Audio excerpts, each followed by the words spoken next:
Welcome back to the Man Cave, everybody. For this week's episode of the ManTFup podcast, I'm Kimmy B. And Lenny. And in case you aren't keeping track, this is episode 52. Mm-hmm. Pretty impressive. That's literally an entire year. Lenny pointed out it's like 100 and something hours of us talking to each other. I don't know how either one of us has made it. Please like, subscribe, share, and follow. Pretty much any and everywhere you can find a podcast. We're also on all social media, like literally all: Instagram, YouTube, Facebook, Twitter, TikTok, all of it. This week we are talking about AI as we talk about being on all of our social media and just this crazy world that we are creating, in my personal opinion, all too quickly. I do want to say, I know nothing about this from any sort of technical aspect. Like, I'm getting schooled here in the Man Cave. Obviously, we have our own coder and programmer in Nestor who also handles basically production and everything else. He's a one-man show. Len, I know you've been doing a lot of reading about it, and I know you're actually using AI in parts of your business currently, yes? Yes. So let's jump into it because I know you've been excited about talking about this, and you've sent me a couple of different articles about it. I literally have my trusty iPad out with loads of notes because I got to be honest, AI scares the living shit out of me. Like, the living shit. For multiple reasons, but we can get into that in a minute. Like, are you excited about this? Why is this something that you wanted to delve into? It's exciting and it's scary. Okay. And, it scares people like Elon Musk. Mm-hmm. So if it scares people like Elon Musk, then it's some scary shit. Well, who's kind of part of this world? Oh, yeah. I mean, no, yeah. I mean, he's part of it. I mean, all of these tech guys are building stuff that's the scary part is those guys are going to become obsolete because the computers are going to build themselves. That's the scary part. That's what scares them because they're no longer going to be the smartest man in the room. Yeah, I mean, it's interesting. Again, I have no sort of expertise in this field. In fact, I'm usually the first person to say when it comes to techie, gadgety things, not my wheelhouse.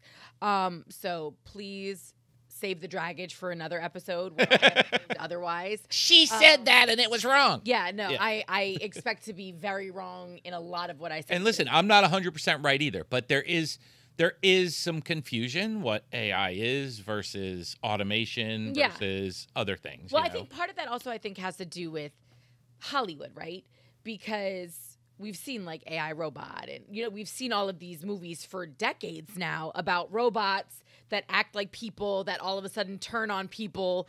So I think the interconnectivity or the interchangeability of AI and robotics has kind of been presented to us falsely through movies. Yeah. And that was kind of what you were just explaining to me, the difference between automation, and that's really the space that robotics is most prevalent in right now, right? Is automation. Yes. I mean, robots they've been in our lives for a long time. They're all controlled by a person or a program that was written by a person. Whereas AI is something that can think for itself. So when you start combining AI and people robotics is where people get nervous, because if you build a robot that can think for itself, then you could have a problem. Then you have a person. Yes, that's just a machine. Because that robot theoretically has all the knowledge of the world at its fingertips. And it makes decisions based on analysis of all the things that have happened in the world. Okay, so if it bumps its head and all of a sudden it thinks communism is the best way to, have a country, then it would try and promote communism. Well, I mean, so it's no different than people. So it's no different. No, it's no different than people, except it has, the abilities of robots outweigh. It has the, what is it, like the and it can talk to other computers, and it can talk to, it's what is that called when you have like your hard drive kind of like it's kind of got this limitless capacity for information. Yes, it's got. Do you know what I'm saying? Well, that's what I'm saying. It's like when you're like but there's a saying for it, like when bandwidth. Like it's got this kind of limited bandwidth. Unlimited, yes. Yeah. Unlimited. Yeah. So to the point though, earlier this month, and by this month I'm talking about April, depending on when you happen to watch this, April 2023, Elon Musk and a group of AI experts and industry executives basically in an open letter called for a 6-month pause in developing systems more powerful than OpenAI's newly launched GPT-4, which I guess is the most kind of recent incantation of... Yeah, and Google's got one too, so... Well, and they cited the potential risks to society. This wasn't the potential risks to my bottom line. This wasn't the potential risks to business. This wasn't potential risks to... This was to society. Like, here's the deal. It's almost like Zuckerberg, rewind 20 years, right before Facebook really blew up, saying, we might want to pause this because we know what it's going to create by 2023. Like, imagine if they had the foresight. And I kind of feel like that's what's happening right now. Like, we have all of these documentaries that have come out, post social media, from the people who created it with a seemingly innocent, let's spread happiness kind of, mission. And now going, yeah, we fucked up. Big time. Like, we don't let our kids use it. We don't whatever. So when I see a guy, to your point, like Elon Musk and these other industry execs that stand to make a shit ton of money by propelling this forward, say, not so fast. Yeah, it's a little bit scary. I mean, you have to think. You have your phone in your hand. You know what you search. Everything you search is on the internet. Everything you search, everything I search, everything Nestor searches, everything everybody searches is on the internet. I mean, it wasn't a small amount of people either. It was 1,800 signatories, including Elon, the cognitive scientist Gary Marcus, and Apple co-founder Steve Wozniak. Yeah. Like, these are literally walking microchips. Yeah. And that again, are not going to be the smartest people in the room anymore. Yeah, can I tell you something though? For once, and I get that sometimes I come from an altruistic place. For once, I don't even know if it's about their own personal small penis, big ego selves. I really think people can take a look at where we're at as a global society and go, if we add one more gasoline can to this fire, like, we really may not be, we ain't got the water power to put that bitch out. Listen, for anybody who hasn't used ChatGPT, and I have not, so. For anybody who hasn't used it, if you type in something very specific, if you type in, give me 10 quotes written by Eleanor Roosevelt after her husband died, blah, blah, blah, blah, blah, it will spit them out in about a second and a half. And they will be like she wrote them. So it's not they're not actual quotes. It's if you wanted correct. So if you wanted to go back in time or whatever. Correct. Like, if you wanted to mimic somebody today, which you pointed out to me that they're doing this with music and voices, it's the same thing. You could say, hey, write me a song that, a compilation song that, Jay-Z would have written if da-da-da-da-da, Yeah. And it'll write, it searches through everything that has to do with Jay-Z on the internet, everything. But Len, like, and it creates a persona of Jay-Z. Yeah. And then it writes it as that persona, that's scary. I mean, it's same with you. Yeah. Right, Well, and that's I think a big part of it. Like, I heard a lot of, AI. I came in here, I want to say maybe a month or so ago, maybe 2 months ago, and you were talking about how you were actually using ChatGPT to help you with some of the copy for, ads and things like that. And I was like, bro, like, that's somebody's job. And you were like, well, that person still has their job. They're just more efficient.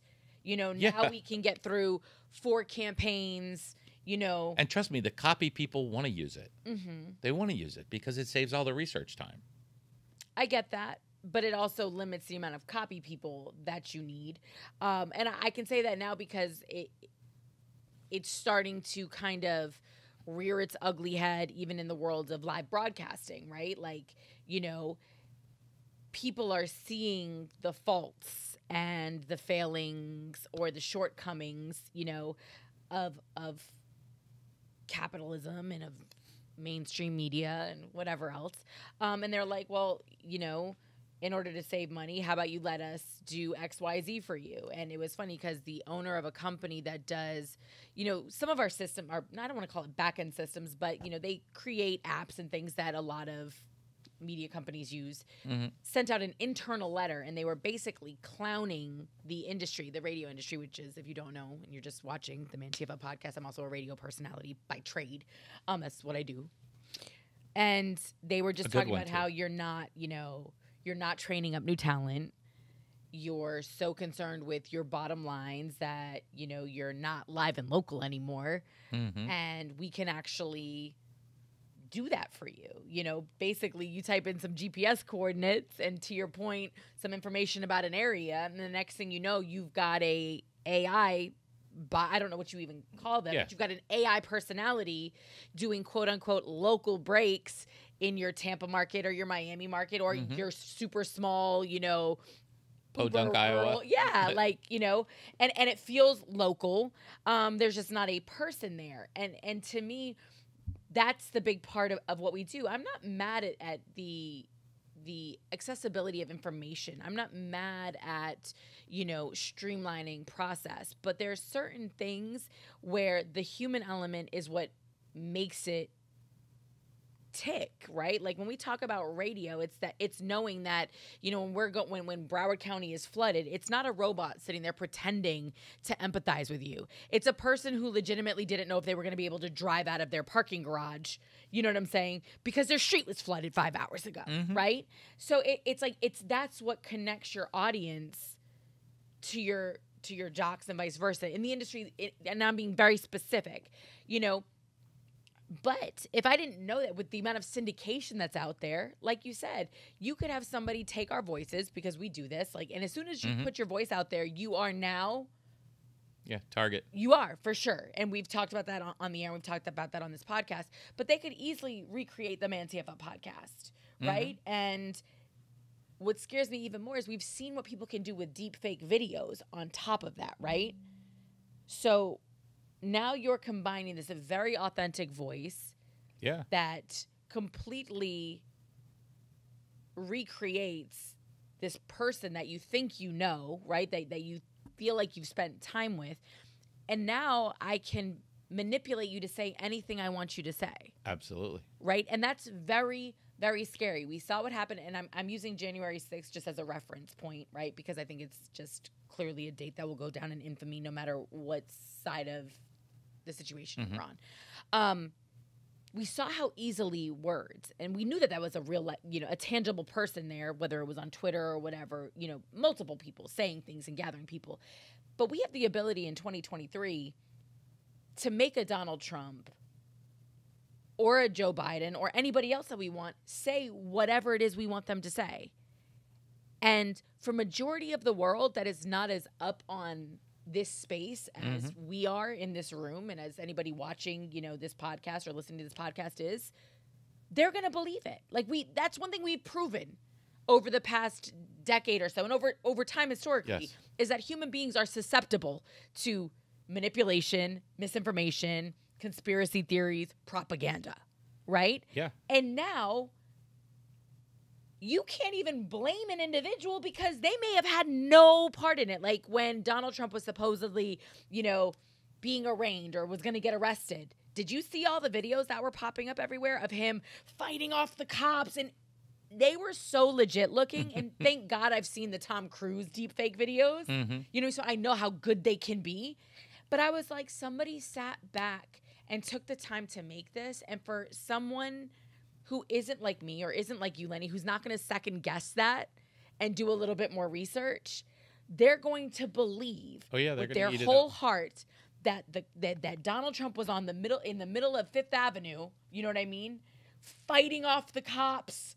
I'm not, having his Wolf of Wall Street moment. I'm not fucking leaving, whatever, because somebody behind a computer screen decided to create that entire scenario. Yeah, and it's getting, ChatGPT is just the most well-known one of the things that's going on. I mean, there's literally you can have GPT write you a script for a commercial, and then you can plug it into another software that will then go out and animate that commercial with clips and B-roll and whatever. And you can do a whole finished production. You can build a website. Is that considered AI too? Yeah. The other piece? Because it's thinking. Anything that's thinking and creating. It's thinking. Like it's human. Not required. You're not required to put, you're not saying, I want to use this picture, this picture, this picture, this picture. You're saying, here's the story. Put pictures to it. Just like you would with a director. It reads the story, and then it goes out on the internet, and it finds stuff that's pertinent to that story and puts it together. So this is something that's thinking, and that is what really scares people. It's not so much thinking, but it's also still able to be manipulated by people. Yeah. And especially nefarious But the scary part is if it becomes, the whole Terminator thing. When the machines become self-aware, you have a problem. Yeah. So, but right now, are they at that place? Like, again, I don't know. They're thinking.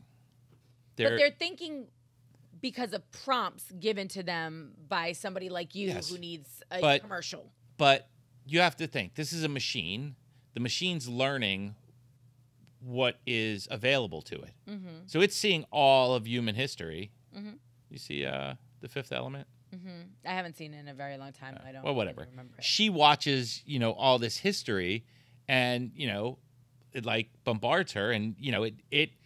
If you literally took a child and gave them the history of the world, they would think it's a pretty fucked up place. Yeah, I'm just saying. I mean, you look at all that this world has gone through, wars, famines, everything else. You'd look at that, and that's what this is feeding off of. So if it becomes something so if it starts disagreeing with the Defense Department, yes, or if it starts disagreeing with, this is a big reason they don't want it in the military. They don't want they don't want machines thinking for themselves in the military. Well, all of a sudden, it's be like, I don't want to go blow up that building. I'm not in the mood. I think I'll blow this one up. I don't think you're right. Well, yeah, but I still feel like it still sounds like they're prompted and controlled by people. I realize that they think like people once given the prompt to think. Yes. But somebody still has to, at this point, say... But they're learning. They have the ability Like, do you think they're going to be able to turn themselves on? Like, can't we just... Not out of the question. Like, it's not out of the question. Everything in this whole entire world is now connected. So, a virus, we've had all this virus software and everything forever because we're worried about a virus getting in our computer. So just imagine if you had something that could think, but again, that's created nefariously by a person, is it not? Viruses. Yes. Yeah. Yes. Right? Yes, but the point is it can be connected to anything in the world. I know, but what I'm saying is it still comes back to, and that was, I think, I'm glad that you differentiated for me and Nestor as well between, automation, robotics, AI. They all kind of fall into a very large umbrella, right? When we talk about all of these things. I mean, if you're talking about... there's very specific ways that robotics and AI are used. Robotics is changing industry and the workplace. So robotics is what's taking away jobs more than AI. But on the flip side of it, though, I also feel like, again, I wrote down, like, what does this mean for business? I think when you're coming from the creative side of things, it's maybe scarier than in some other industry. Like to your point, in manufacturing, in anything where you have sort of assembly, right? You're worried about automation. You're worried about that kind of robotic-driven technology. Well, I mean, we were talking about Amazon. Walmart's about to do it. Yeah, I was just reading Amazon's plant in England. Maybe their new warehouses that they're building are all these robots that follow tracks and pull products and put them in a bin that then goes to the shipping department. Yeah, it's all their new factory. All their new stuff is like that. That's something that's programmed. This is a very specific thing. The order comes in. This is the SKU. This is where it's located. You go and get it, and you put it in this bin. You know, it's a program that's guided versus AI, which would be, you know, you call a guy on the phone and say, hey, I want this, this, and this, and then they... Yeah. Are you sure you want that? Yeah. Well, I asked you, I said, is that the little person that pops up in my chats, like with Adidas or with Nike or whatever, you know, online site I'm on, and then it says, once I've become too difficult, let me connect you to a human. Yes. Because I'm over you right now.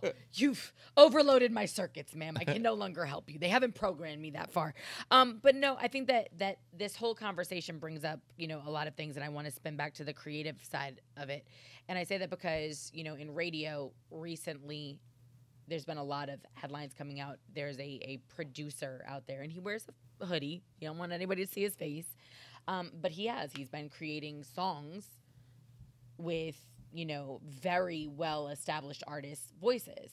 Drake, The Weeknd, Bad Bunny, Rihanna. And, you know, the songs are getting streamed hundreds of thousands, if not millions of times on things like Spotify. Mm-hmm. And we know that it's not the artist because we're being told that it's not the artist. And, you know, record labels are begging and pleading their case with, you know, streaming sites, asking them not to support this because it's unfair. I mean, that's somebody's voice. That's their intellectual property, right? Like, to me, it's no different than, you know, somebody making a deep fake with your face in a porn, right? And selling it, and now all of a sudden you're out here looking like a porn. Like, some people may love that, Lenny. I on the other hand, don't want to be a porn star ever, even if it is my face that's just been shoved on somebody's deep fake body. I don't know. But at the end of the day, we own these things, and we've done, you know, there's a reason the World Trade Organization meets, and we have these massive, you know, gatherings of all these countries, and we never get past intellectual property. Like, ever. We don't get to ever talk about, you know, comparative advantage or actual real trade because people are so focused on the importance of intellectual property, right? It's patents, things you have the rights to, you created, how long you can own those things before they should become the property, you know, of the world at large and things of that nature, piracy. And it's like the internet just continues to be this wild, wild west area, you know, that just continues to go unchecked. It's a double-edged sword, and you know, you tell your kids when they're young, whatever you put on the internet never goes away, never. Yeah. So, you know, if you're going to use the internet to blow up whatever persona you have, or you know, like the Kardashians wouldn't be the Kardashians without the internet. Yeah. So there's downsides to it as well, and you're going to have to fight over it, and you're going to have to. I mean, but Lenny, you're a trademark buying fool. Like, you are a website owning fool. But that's the fight. That's what I'm saying. It's all going to be a new fight. You pay a lot of, you know, money to get your artwork created, and you're very aware of the laws regarding IP and things like that, intellectual property. I don't want somebody to think I'm talking about your IP address. You know what I mean? And this is a frustrating place to be at because as a person who works in music, right, I love getting great new records, but I am out here defending artists like absolutely not. I have not streamed any of these songs. I've heard clips of them on social media, but I refuse to actually go and listen to it in its entirety because it's disrespectful, it's abusive. I'm curious to see how the artists handle it because, you know, they've been It's like Napster. It's Napster 2.0, but we got rid of Napster. Remember that. Yeah. Like, artists, musicians, people want out. This one's going to be more difficult. Well, and it did, and it forced a revolution in the music industry, and we know that, right? And we're still actually kind of coming to grips with it and finding our footing in some ways. And social media also did the same thing, and we're constantly evolving. Every industry should always be on its toes, but this is something different. When you can take somebody's God-given gift, right? If it's their voice, if it's their likeness, if it's their creative mind, and it's just carte blanche for anybody to have access to, like, I'm definitely not okay with that.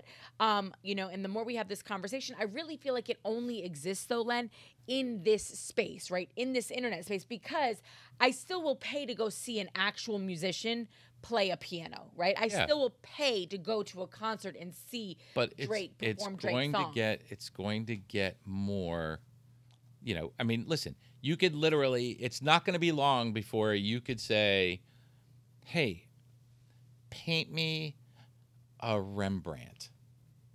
And something. But it's not by Rembrandt. Huh? But it's not by Rembrandt. So the people that are old enough to know. What's not by Rembrandt? The AI painting that is being painted for you by an AI. That's no, but I'm just saying it's the same. It goes to those same lines of artists, knocking off artist voices, knocking off. It's literally going to become where you could reproduce anything. Right now, they're reproducing. It does, but at least when you're an artist reproducing art, right? When you're forging art, you still have to have a skill. Yes. You still have to be able to actually take that brush and paint that picture that somebody is going to believe was painted by. Well, there's robots that can paint. But that's my point, though. That's different. Like, to a forger, you're incredible, right? Like, you still have a gift. It's, like there are people out there. But it's going to be the same with stories. Go write me a Stan Lee, I get it. You must not be like movie. Lenny. I know you're not. You're creative in some ways, and then you're very dexterous in others. Like, as a person who is a creative, you saying that is making me enraged. Like, you're like, it's just gonna be what it is. I'm just. But listen, it's a double-edged sword. No. You can't put put yourself. Rembrandt didn't put any of his shit on the internet. We did that. Yes. Like, fuck. But like Stan Lee, and he passed away. He left this amazing Marvel thing behind, but they're going to use it. Somebody at Marvel is going to tell AI to write them a storyline by Stan Lee. And the fact that Stan Lee's stuff is all out there, they're going to be able to write a storyline that you're not going to know if he didn't write. A lot of people wrote those, though, not just Stan Lee. I understand. But what I'm telling you is that's part of what's going on. But when I say that to you, okay, so cool, you'll continue to hear these same kind of voices, but that's the beauty of art. There's always new voices coming in, right? So we still need people to create. What I am really the most concerned about is this generation, this upcoming generation of people. Like, we're already losing our ability to communicate. We're losing our ability to socialize. We're losing our ability to get out there. We're going to lose our ability to think. Meet people and see people. But this is what scares me, is that, most artists, even if they're recluses, right? Even if they're the most introverted of introverts, have still experienced things in life, right? Like, they've left their house. Right now you have at least a generation and a half of people who are on the fence about stepping foot outside of their door if they don't have to, right? They can play their video games for hours. They can put on their fucking Oculus set and go to Egypt if they want to, and never again, like, they can buy their Jordans and have them in the metaverse. Like literally, they got an empty closet, but they got all their shit. Like, they're popping in the metaverse. Ain't got a passport to their name, but they've been all over the world. And this is what scares me, is that, I'm old enough to see both sides of the coin with this, right? You are old enough to see both sides of the coin, but the generations that grow up with this, right, where it's like, write me a Stan Lee, write me a Marvel, write me a whatever. Like, are they going to be inspired to still create? Have Jay-Z sing me happy birthday. But it's not even that. That's what it's going to be. But you have educators right now that are talking about ChatGPT already making its way into schools and plagiarism. So it's starting at a fundamental level, like writing papers. We tried to get ChatGPT to plagiarize itself, and it really doesn't.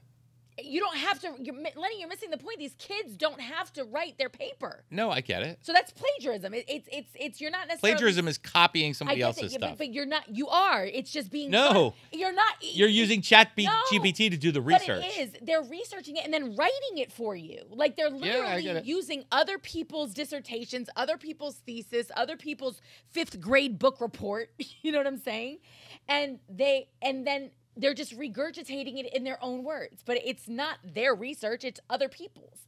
Like, at least when you're writing a paper, even if you plagiarize, your ass had to go out and read that shit. Yeah, but and no, steal it word for word. It's a lot of it. Yes. That's a new form of plagiarism. If you ask ChatGPT, Lenny, that's a new to write you an entrance exam or an entrance letter. That's cheating. That's cheating. What? What do you mean? Because you didn't write it. You literally asked a fucking computer to write it for you. Those aren't your thoughts. You didn't do that's not you. That's like me sitting down and going, okay, ChatGPT, I want to go to the University of Miami. I want to talk about diversity. I want to talk about, the multicultural community. I'd love to talk about getting away from home. Write me a story. Yeah, well, you have to also look at it another way. It's also beneficial to writers and people who writers want to write. Yeah, but writers have writer's block. That's a thing. A lot of people don't know how to. It's the same. Push you through go, it. Wait. If so, you need to write a resume. You need to write a resume for your job, but you've never written a resume. So what do? You go on and you look at examples of resumes.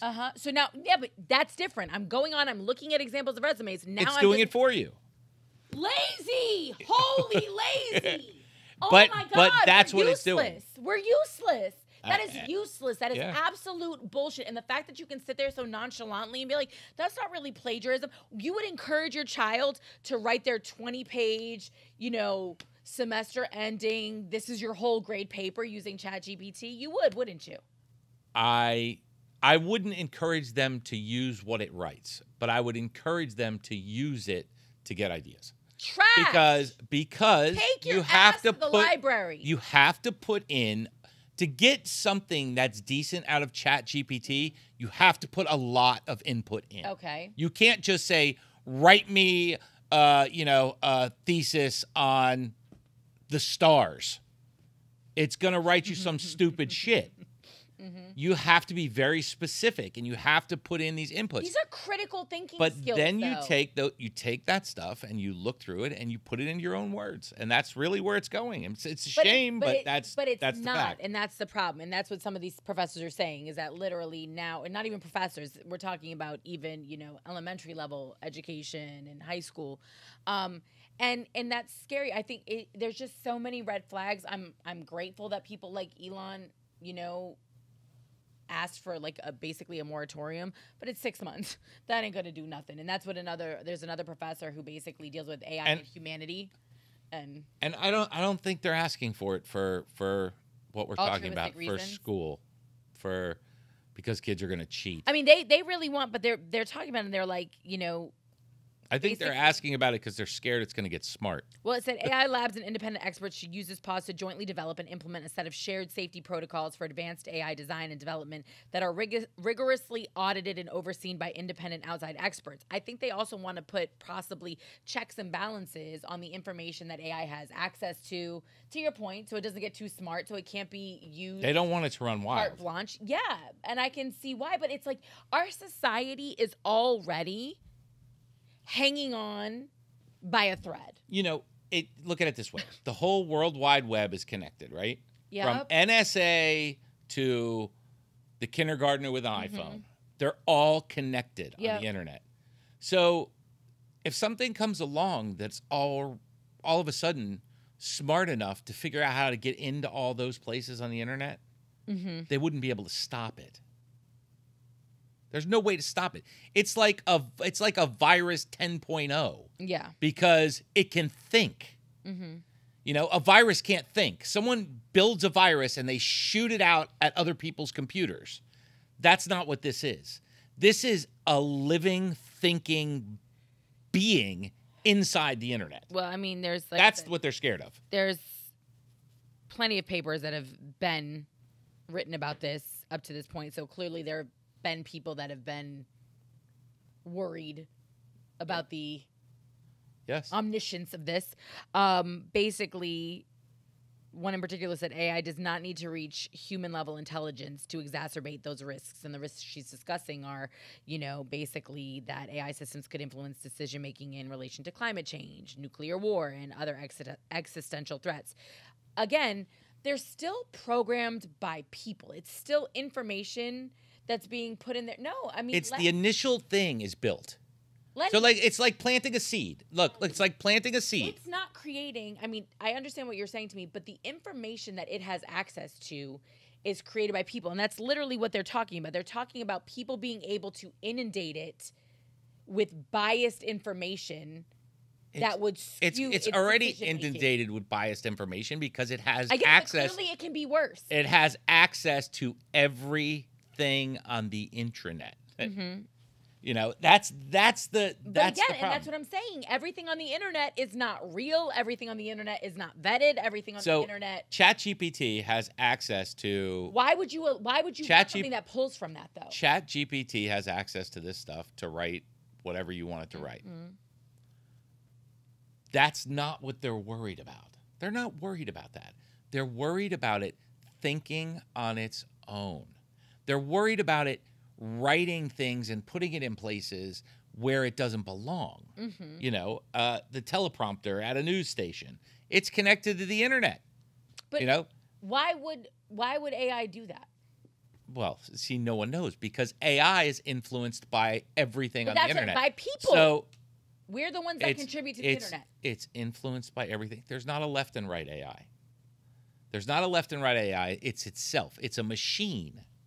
It thinks like a machine. It doesn't think like a person. So it works strictly off logic right now. There's no emotion. There's no manipulation. It works purely off logic. I mean, it works purely off of logic, but it's... You know, you couldn't type enough. How is it thinking like a person? Listen, you couldn't type enough. Purely. You couldn't type enough stuff in the internet to get ChatGPT to not, you know, give you a definition of the Constitution the way it is. You know, write me a summary of the Constitution of the United States of America. It's going to write that summary based on the Constitution. You can't manipulate what it's going to write because you're asking it to do something. That's very specific. So, you know, yeah, people can input whatever they want, but you writing something here, writing something there, writing something there, it's not just pulling from that. You're not programming. The thing is, you're not programming AI. You're not manipulating AI. AI is manipulating what is there. People cannot manipulate the AI. But you can manipulate what it's pulling from. Yes, you can. I mean, I guess ChatGPT could say, yeah, only pull from, you know, Republican sites, only pull from Democratic sites, only pull from we manipulate it racist sites. But it's manipulated by what is put into, like, again, all the information it has been created by people. Like, that if you're telling me that it's accessing what it has at its fingertips on the internet, that's all been put there by people. Yes, but what I'm trying to explain to you is the amount of data points it's pulling from is not going to be varied by a person. Like, one person writes some stupid shit on the internet, that's not going to change what ChatGPT is thinking because that's just a part of the 10 million documents it's looking at. So somebody explained to me, though, that, again, though, it lives in a computer. Like, why are you worried? Unless it's literally in a robot that then has a means of getting around and doing something. Like, I'm not understanding because it's still created by a person. Like, AI is created by people. See, that's not what these guys are scared of. That's not what these guys are scared of. They're not scared of you cheating on a test or this or that. They're scared of it doing stuff on its own from the network it lives in, which is the network that everything is attached to. Why would it do that? That's the whole point. Okay. That's the whole point. But that's my question. Why would it do that if it's not being manipulated by people? Because it's building its own personality. That's what AI is. It's artificial intelligence. Okay, but it has its own thing. But all of our personalities are manipulated by what we see. By our environment. By our environment, by what we see. It sees everything. I get it. So it sees everything. So that's the point. It could say one day, hey, fuck these people, and I'm turning off all the lights in the United States. But how does it have access to that? Because every power grid is connected to everything is connected to the internet. But is AI running FPL? I realize this is probably a really annoying conversation for people. Sorry. The fear they have is that it's on the web and everything is on the web. And no matter what firewalls there are, no matter what there is, this AI can be the smartest thing on this planet. Bill Gates, kindergartner. Elon Musk, kindergartner. AI can be Einstein 50.0. Okay?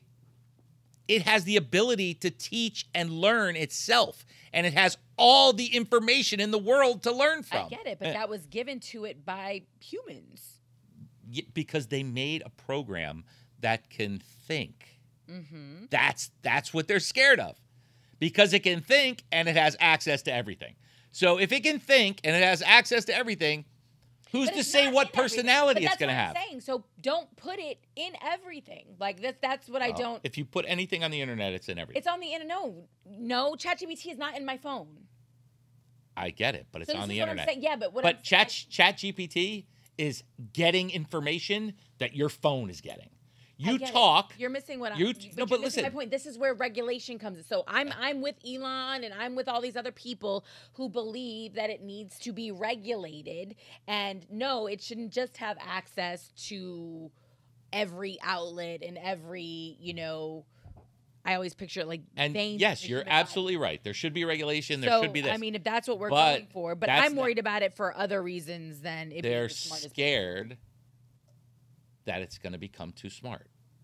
At the end of the day, like, I understand that. To me, can we look at it from a human element, though? Like, fuck all of you and it becoming smarter than you and your fucking big egos. Like, fuck you, really and truthfully. It's not about that. It's about having control. I get it. But to me, like, again, fuck all of that. Like, I told you, I'm always going to come at it from a human perspective. And it scares me because all we're doing is creating more reasons for people to be dumber, lazier, less communicative, less social. You know what I mean? And that to me is the really scary part of it, because for real, like, I remember being in this building and in this man cave, I want to say a year ago, and somebody was talking to me about Oculus. I want to say it was probably Nestor. We were probably talking about VR and the metaverse, right? My company is in the metaverse. We have whole fucking concerts inside the metaverse, right? At this point. And it's only been a year. But like, I think about it, and again, I can live a rock star life in the metaverse for a fraction of the price that it would cost me to live that same life out here in the real world, right? Like, I can go to Egypt and I can see the pyramids, and I can go to South Africa and I can do it all in the same damn day, right? I ain't even got to miss a day of work. I don't have to miss a day of school. I can come home and woo! Yep, off you go. Dope.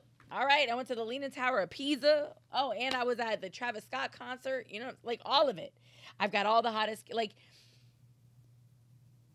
for young people in particular, again, who we have the highest levels of anxiety we've ever seen in history, right? Like, and a lot of that stems specifically from social situations, right? The judgment that they feel has been levied upon them or is leveraged at them via social media keeps them to themselves. They want to be in their safe space, right? So it's easier for me to be super fly, have an avatar, and walk into, the virtual Aventura Mall, right, and go get my shop on with my whatever Bitcoin or whatever I'm spending, than it is for me to actually walk out of my door and go to the mall in real life and have to see people looking at me and wonder, what are you thinking? And are they judging me? And am I cool enough, right?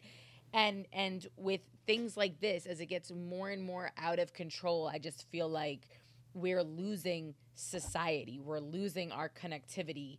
Like, again, when you're talking about young people and critical thinking, like, Lenny, how many times do we fight about education, right? Like, how many times have we sat in here and talked about what kids need to have access to and life skills and critical thinking? And now there's programs out there, and there are lazy enough parents that will think it's funny to watch their kids skirt the system and let a computer program write their papers.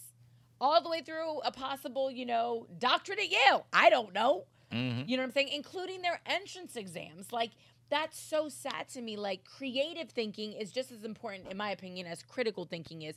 The value that we've placed on the arts, or that previous, societies, generations, cultures placed on the arts. Like, think about it. Like, that was when you had wealth, how did you show you had wealth? You commissioned works of arts, right? You had ceilings of churches painted, and you had buildings, and the fact that now it's like, I don't need to pay whoever made this Speed Racer print. Like, whatever computer system I have, just go make it in 3D. I don't know. Like, that's so sad to me because it's like, who's going to be inspired to go out there and create if they just feel like they can knock off somebody else's shit, right? Like, that's the whole part of it. And I go to the theater, you know this, I go to the theater all the time. I go to the jazz series, I go to the symphony, I go to the opera. You think there are young people in those audiences? Not a whole lot of them. No, not a whole lot. You know what I mean? And really, it's not something that I think you're having your eyes open to if your parents didn't open your eyes, you know what I mean? And you're not doing it. Listen, a lot of this is going to fall on the parents. I was yelling at Joey about, how come you don't know your neighbors? Mm-hmm. Like, there's kids all over the neighborhood riding motorcycles, doing something. I'm like, how come you don't know all these guys? Dad, I got nobody to ride with. I'm like, what do you mean you got nobody to ride with? I see kids riding by front of our house. Why don't you just go ride with them? But it's like, imagine a musician composing an entire new opera or something, right? Never having played an instrument in their life. Yeah. That's fucking wild to me. Write me Beethoven's Next Symphony. Do you understand what I'm saying? Like, could write it. That's heartbreaking, though. Like, because that's a gift. And if you have a passion for it, you're just taking the easy way out. And I know some parents are not going to allow that, and some cultures and societies will not allow that, right? Mm-hmm. Unfortunately, here in America, like, I hate to say it, but we live for a quick fix. Like, we live to cut a corner. We live to get the jump on somebody. Like, that's our thing. And then we hide it as innovation or, technology. And I'm not trying to be shady, but it's like there's a reason why in certain cultures, music is such a revered form of art. There's a discipline that comes with mastering the piano or the fucking oboe or the cello or whatever it is, right? Never mind sitting down and being able to compose an entire symphony with all of these different instruments and making it sound not just cohesive, but beautiful, right? Mm-hmm. And notice not many of those people were from here. And we're a very young country, obviously, and many of the great symphonies were. I mean, we have had some good incredible composers. John Williams is an incredible composer. We've had some good composers, and we have incredible conductors that conduct currently, and we have incredible musicians that are continuing to create great original music. But it breaks my heart with this generation that everything is at their fingertips, and I'm not trying to be shady to young people, but if you don't know anything but what you see in this space, right? Yeah. Then where's the input? Who or what is going to encourage you to do it in real life, right? Yeah. Who's going to encourage you to break away from? Where's the sunrise? Where's the birds singing? Where's the interaction scary. With people? It's really like it like that to me. Again, working in a creative space is scary enough, but it's like, you might think you're listening to a podcast of two actual human beings, and instead. It's AI. Just a compilation of... You know what I mean? It's literally... Now, granted, somebody told it what the content of that podcast, they wanted that podcast to be. Yeah. But it's like for these people that have, podcasting companies, if you're falling short on content, it's just like, oh, hey, well... And... In the future, our podcast might not be video. But it doesn't matter because that could be deep fake video. But it's like when you lose, to your point, like there's certain people that we love to hear speak, right? James Earl Jones or certain actors. You could easily be sold the rights to their voice, and if somebody on you can't really be sold the rights to their voice. Well, no. I'm talking about if they're dead. I'm talking about if they're dead and now yes. You know what I mean? Yeah. The estate says, okay, I will license you the voice of. Yes. Oh my goodness, who snakes on a plane?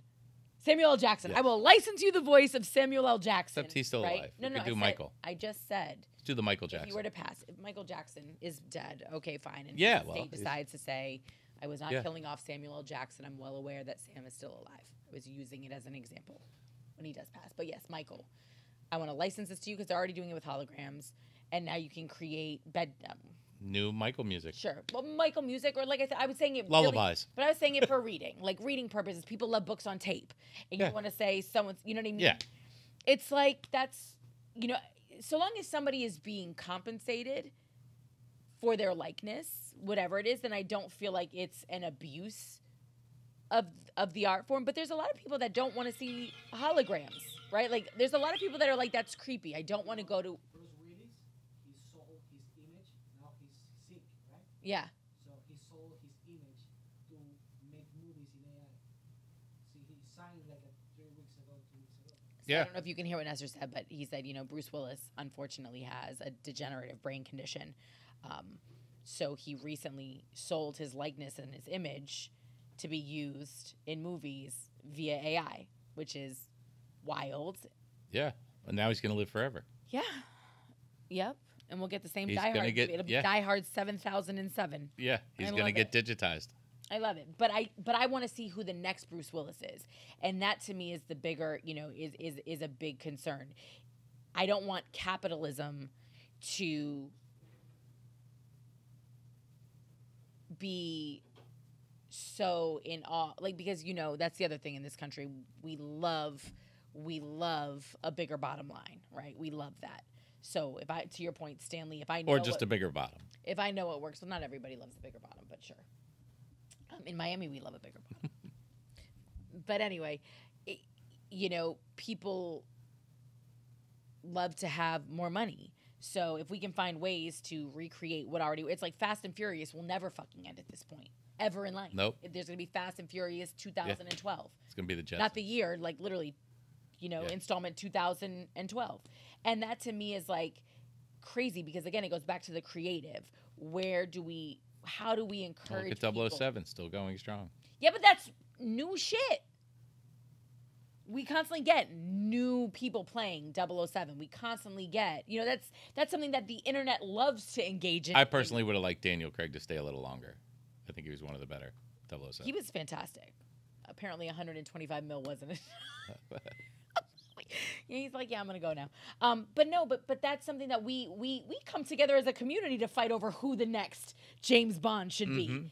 But what if they just decide one day, like, yeah, nah, Sean Connery and Daniel Craig will be 007 in perpetuity. They're just going to alternate movies, right? Now, nobody else ever gets the opportunity to play James Bond because Hollywood said, listen, we're trying to cut costs.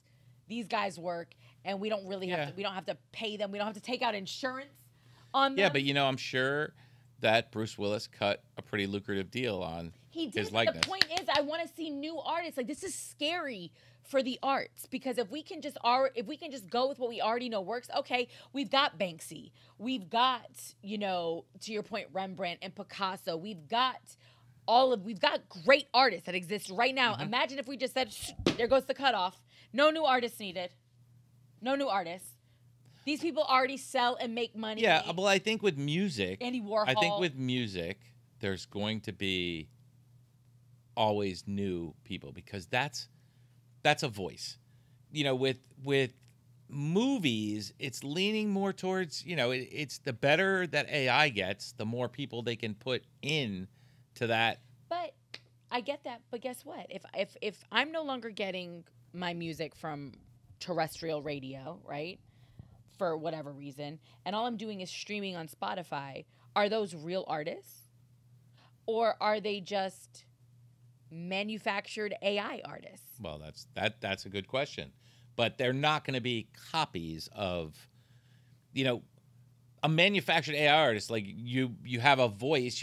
I'm sure there's probably somebody out there who's already built a pop star avatar that's a real pop star with its own voice, versus copying Jay-Z or Snoop. But that's not a person I get writing music from a personal experience, right? That is still that's AI. A program taking everything in the universe and saying, okay, I'm a 13-year-old Russian, refugee that has just found and writing a song from that space. I have a friend who was like a Russian pop star, and she came from nothing and married some whatever. So I'm just like, that was where that came from. If like, what's she talking about?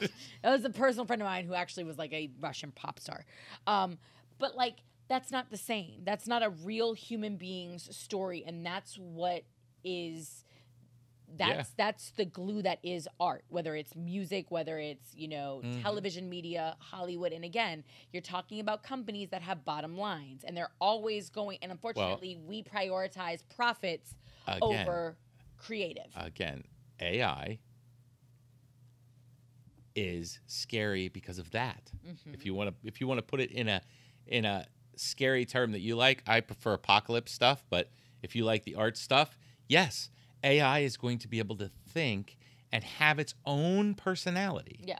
So if AI creates a pop star, it's going to have its own personality. I get that. But guess what? Now, as a record label, I don't have to pay AI royalties. For what? Well, I would bet down the road as these... Where is AI going to be?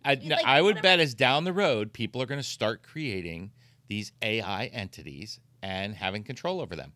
That's just like any other property. But that's what I'm saying to you. So that, to me, it still goes back to that human manipulation perspective of it. Do you see what I'm saying? So, that's why it's difficult for me. I'm not on the Hollywood, fucking AI. She's just going to think she's just going to go batshit and, start, with the nuclear codes. I'm more concerned with, the nefarious humans capitalizing on this technology and saying, fuck it, I can take this and I can take this and I can take this and not have to pay nobody. Especially in... No, they're going to get paid because they're going to build this avatar. It's going to be them. But they can build... And they're going to own it. They can build 100 of them at that point. No, but then they're going to sell it.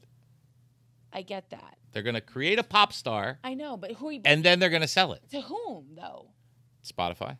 Okay, you're going to sell it. Yeah, but again, it's a virtual. There's going to be virtual managers and virtual promoters and virtual pop stars. Exactly, but that's fucking corny. That's not. They're not people. Hello, people are already into this. You just said it yourself. I know. iHeartRadio has a whole thing on the metaverse. No, but those are real people that are those are. I understand, real but it's going to fall into. That is what I'm. But that's where you'd have to draw the line. Because now with that, I can't pump out hits as a human. The way that a contrived computer program can quote unquote pump out hits. When we talk about the algorithm, every song is a quote unquote hit, right? Have you seen the movie Ready Player One? No. Watch it. This is not my space. Watch the movie. It's Spielberg, and it's such a touch on where we're headed that Hollywood always knows before we do. Yeah, it's scary. But it scares me that you can be so nonchalant about certain things because I'm looking at it really from a humanity perspective, right? Because art, culture, humanity, these are the things that keep us human. It's in the word. It's in the base of the word. Humanity. Human, right? Yeah. And if we continue to take all of this out of it and we don't encourage new people to create and to give their stories and to share and to go out and hug, I can hug you in the metaverse, but I can't hug you in real life. But people in real life in 2023 don't want hugs anymore because they're socially awkward and they're, they have anxiety. Bitches. They're not bitches. It's Lenny, it's fucking weird. This shit is scary. And it's when you think about Hollywood, when you think about movies where you just have, it's legit the Matrix. We're just plugged in, laying in a pod. And the machines are just sucking the energy out of us. We've got perpetual energy created by sleeping ass people. Yep. But we're literally putting ourselves to sleep. It's the craziest shit on the planet. And it's I feel like that's what Elon and some of these people are hey, relax. And I understand why you're saying that, right? Because I know that they see the apocalyptic side of shit. This to me is just as apocalyptic. Because this is how the apocalypse takes place. Because people are too busy in their houses, right? With their VR goggles on, watching their fucking AI pop star perform in Meta World. Not realizing that AI out here in the real world has literally taken over everything, right? It's there's just a lot. And again, we continue to talk about all of these things that are missing from humanity. And we talk about it on this couch. But then you have this part of it that we're creating that is literally acting it's completely counterintuitive. Yeah. To all the things we say we're missing. Just the smartphone alone has taken a lot away from our kids. Because they don't even know how to have conversations anymore. I know. So. But this isn't going to make it. No, it's not going to make it better. They're literally going to. Can I tell you what's going to happen? This is what I'm envisioning in my head. You're texting with somebody new, right? Because of course we don't actually pick up the phone and talk to anybody anymore. We text. ChatGPT is going to be texting for you.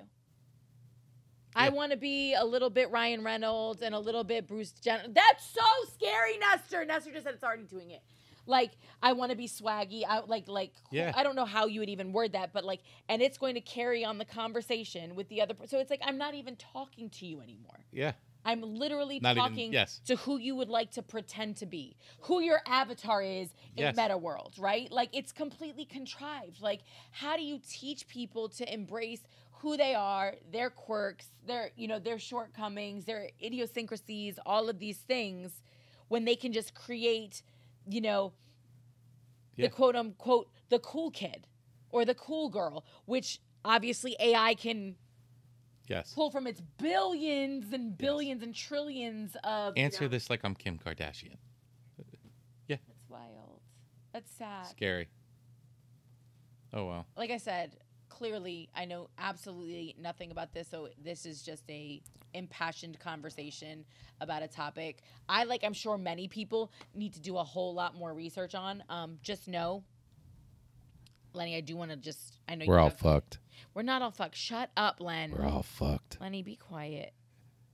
Be quiet. I do want... There's a woman out here who's trying to save us all. Hang on. What is her name? Wendy Wong. I knew you were going to laugh at that. You're such a jerk. Really? Yeah. Because you had to say it like that, right, dude? Wendy is a political scientist at the University of British Columbia, Connaughton or whatever. She specializes in AI and human rights, and she's the one that I told you was arguing that the 6 months pause is not going to be enough to make, the things rules that they're talking, happen. And somebody asked, can you explain why it's not enough? And she said, I felt like it's good that these folks making AI are recognizing that AI is causing harm, and maybe we should take a break before we break our social and political institutions even further, which is what we've been discussing. Mm-hmm. She said, but then I looked at the list of signatories, and I looked at what they want us to do in these 6 months. Some of the things they want us to do in 6 months is to develop regulatory authorities to govern AI, which if we could do something like that in 6 months, I don't think we'd be here. I think maybe we should have AI do it for us. Regulate yourself, please. ChatGPT, please write me regulations on AI. That's literally, 5 seconds later, right I don't know. Pops out. I'm also that's basically Elon at this point and other people that are working in it's the internet all over again, right? Like regulate yourself. The next, evolution of what's going on. But she also says, I'm also thinking if they're giving us such short timelines to develop auditing and certification or to create well-resourced institutions to cope with economic and political disruption, what can we do right in response to this? She says they were asking her about her specialty, which is, can you explain how you'd like human rights to fit into this conversation about what is essentially a robot? What's really important is acknowledging and recognizing explicitly how AI is changing the human experience in fundamental ways. We've done that a little bit here and there, but we can't really move forward on thinking about how to govern emerging technologies like AI without thinking about the values embedded in human rights. Why I think that's important is linked to the idea that AI is really affecting human experience, so human rights are really appropriate. Some of the core values to human rights, such as autonomy or dignity, equality, and community, are all things being disrupted by AI, which is what we're talking about here. What do we need to build all these architectures of human rights? If you look at the statement they released, it's almost as though robots will take over and eclipse humanity. And I just don't believe that the technology has that potential. But between that point of eclipsing our civilization and this point, there are a lot of things that can be done. This is where governance really matters, and this is where actually all of us really matter. To date, we're often treated as data subjects, but we should be data stakeholders. We can actually put a claim on how these technologies develop and affect us. What are the dangers if this is not taken into account if AI develops unfettered? One of the things that has come out from this statement is the recognition of companies not just as innovators and creators of technology, but in fact they're doing some governing, but through the merit of their choices, they're choosing to create AI. Mm-hmm.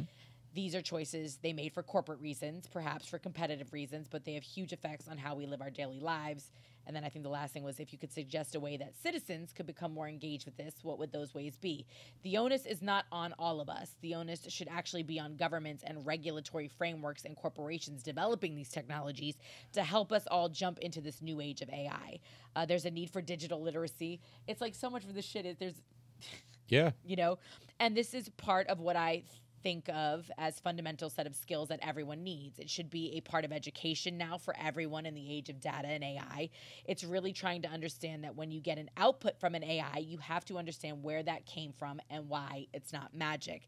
AI can do really amazing things with sorting and producing data, but we need to really understand that they're doing these amazing things by actually sucking in massive data that we as human beings have created. If we understand these are artifacts of who we are and not some sort of robotic reality, that it's one of the first steps. And I think that literacy is an issue.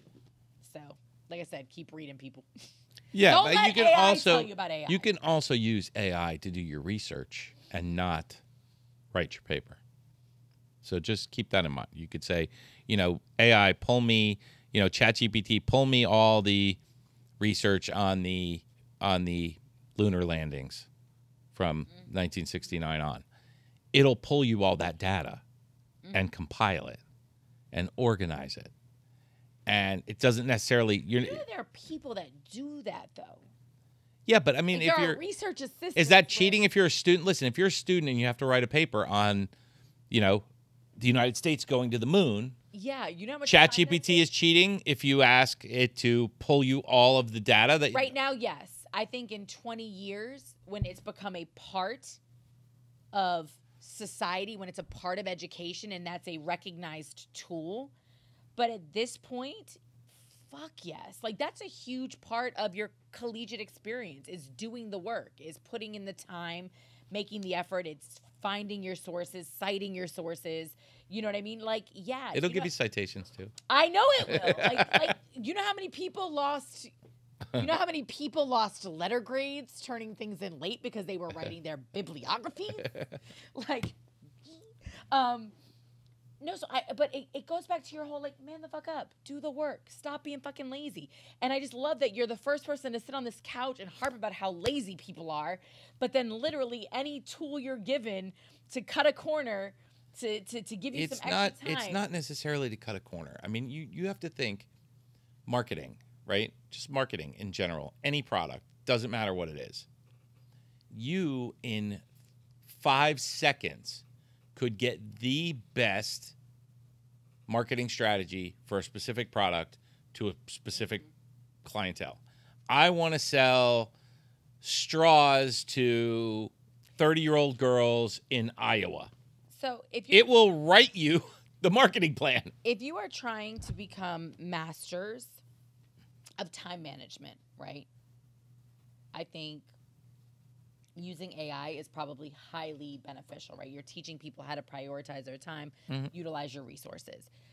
I know as a student and as a person who actually enjoys academics when it's something that I'm passionate about, and Nestor went to school for a long time, and I don't know that he would agree. But Nestor's a data guy. There's so much that you learn in the process of researching things. Like, there's so much great information, whether you end up utilizing it or not. Put it this way. Teachers are, it's cheating, it's this, it's that. Okay. Look, it's there. There's not only ChatGPT anymore. Now Google's got it. Everybody's got it going on. There's going to be 10 of them in the next year. So why not put this in your curriculum? Why not take the colleges, take your college course? I said when it's a part of No, but that's one of the steps that needs to be incorporated today. Okay. Because you can't tell a student they're cheating because they're using a tool. They're also limiting, though, the amount of knowledge that they're accessing. I realize that ChatGPT isn't, because it's sorting through. No, but if the I mean, it's teaching you critical hypothesis. You know what I mean? Yes. It's basically like if I were to give you my hypothesis. If the teacher required. Yeah. Okay, I want all the citations. I want you to read them all. I want them all organized like this. The knowledge, the kids could still get the knowledge if the teacher required them to have, because you're going to have to read your paper before you hand it in. You're not having ChatGPT print it and send it without reading it. So if they required all of these things. But if it only gives me information on the specifics that I gave it, right? Like if I gave it, if I gave it only to my hypothesis, you know how many times you start off with an idea that you feel adamantly about, and through the course of research, you realize, oh shit, maybe I don't feel that way anymore, or now it's critical thinking comes into play. But if something is researching specifically what you told it you believe, right, and this is what I want to do my paper on, now it's only giving me back and it's giving me back a lot of it. I want you to experiment with it. I don't want to use it. I want you to experiment with it.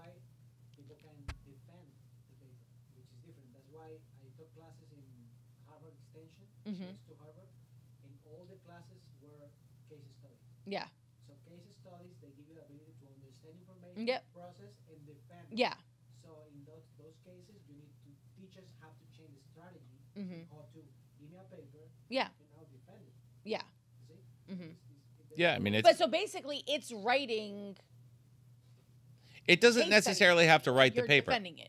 It doesn't necessarily have to write the paper. You could say, hey, look, I'll let you use GPT, but you can only use it for the research and the outline. The paper has to be written by you. Yeah. So they use ChatGPT and get all the research and all the outline in 30 seconds, and then they have to then take that and write a paper that they hand in. We still have to teach. I mean, there's still an element of it, though, where you have to teach children, to your point, though, about presenting an argument, defending against an argument. You know what I mean? Like, that's, again, a part of critical. And right now, we're leveraging a lot of credit on our public education system as we're even having this conversation. Like that this is happening, right? But to your point, I do think, and I agree with Wendy Wong, right, that all being literate in this space is clearly critical. Like, we will all, whether you ever want to use Bitcoin or cryptocurrency. I guess in this situation, Wong is right. I want to end on that. Like, I don't even know how you moved past that. That was fucking fantastic. Were you waiting? No, I just thought of that when you said it the second time. Pretty good. That one was pretty good, Len. But no, I mean, I'm with her in the sense of, let's figure out a way to start incorporating this into curriculum the same way Bitcoin, financial literacy, like there's so many things that we need to start adding in so that people can have a greater understanding. But no, it's always going to go back to, an audiobook versus actually reading a book. I think they're two very different experiences. I think that they give you two very different Yeah, but we skills. can't stifle progress. No. We can't be that generation that says, oh, this shit's too new. This shit's doing this. This is doing that. Because you're not going to stop progress. Just like you didn't stop, people from getting rid of their horse and buying a car. I Just get like, it, but you still have to, but there comes a time though where you have to try to preserve the qualities of life before. Otherwise, you don't get to sit on the ManTFup couch and bitch about how far we've fallen and about how kids don't appreciate this or how nobody plays outside anymore and everybody's fat and da da da da. Like, no, you don't get to do that. So if you can't figure out a way to preserve the things that we're supposed to core values respect, and admire about humanity, right? Which is art, which is culture, language, all of these things, right? If you can't find a way to preserve that, then it's not really progress. Like, and that's how I feel about it. The same way, if I thought that listening to an audiobook was actually the same as it's not the same for me. Like, listening to somebody tell me something, because my mind, I have to be focused. But it's not the same for you. No, but for someone who's not a reader, an audiobook is. That's a sad statement to make, right? Because most of the most brilliant people on the planet, really and truthfully, are in fact readers.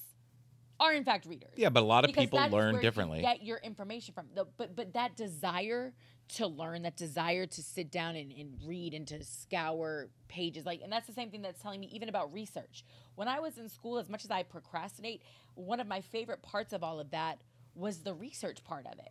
I never wanted to be a research assistant. Certainly not something. I'm not a data numbers person. But for some people, that is what makes them fucking tick, right? Like the people that work in the Space Center, the people that work in pharmaceuticals, the people that work in medical research. That is like, that's all they crave is knowledge and numbers and data and info. And like, that's what makes their brains work, right?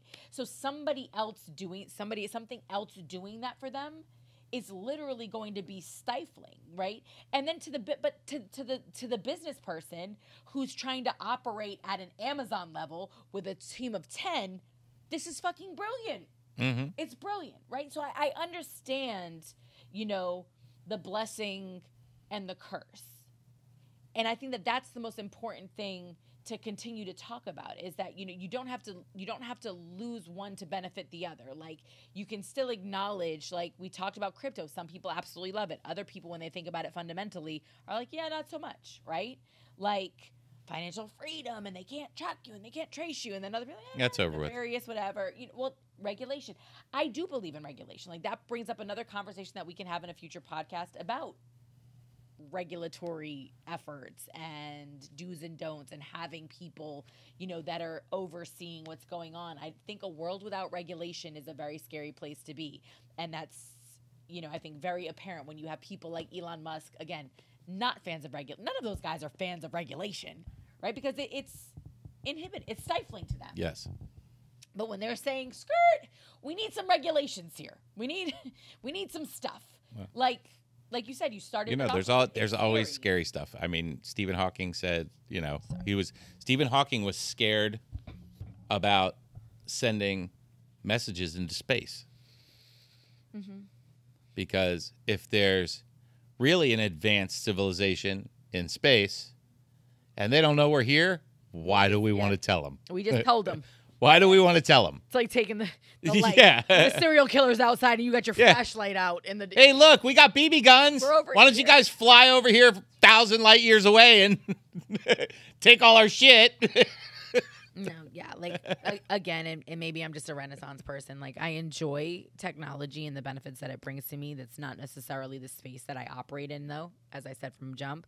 So, you know, it's going to be my job to make myself more literate, obviously. But in the meantime, I hope that we continue to try to reinstill in younger people the value of live interpersonal experiences. Looking someone in the eye. It's like a whole new world. Well, it's like even going to a nice dinner, right? Like, how many people at this point hand. You can get to go or Uber Eats from everywhere. Michelin 5-star restaurants are on Uber Eats and Grubhub and Postmates. Like, they will literally send their food to you, and you're like, part of the whole reason you go to a restaurant like that is for the experience, right? It's to actually and to get your food warm. Well, yeah, but I know that's not your wheelhouse anyway. But for this next generation where everything is at their fingertips, why should I go and have to deal with a arrogant maitre d'? Why should I have to deal with crowds? Why should I have to valet my car? Why should I have to deal with any of this when I can just have somebody drop that shit off to my house?